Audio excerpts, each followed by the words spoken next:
Mga loads, magandang araw. Meron po tayong susubukan isang honey kung saan nabili natin sa grocery. Ayon po dito, sabi niya is 100% daw pong honey.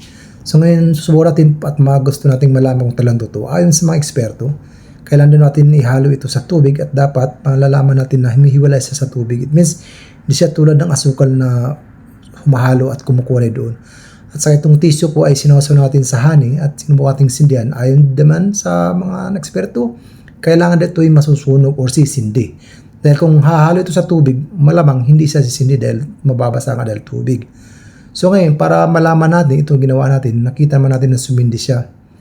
Baga, pangalawang business na ito nating sinubok. Ayun, titingnan natin kung talagang hindi pa rin humalo yung unang hinulog nating honey sa tubig. Sasasaw naman natin itong kabilang dulo ng tissue kung saan may tubig pa rin siya.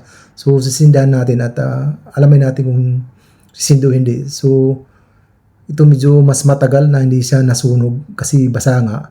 Ibig sabihin, yung una nating hinulog na honey, hindi humalo sa tubig. So, approve po ito. Legit po itong honey. Maraming salamat po. Like, share, and follow. Thank you.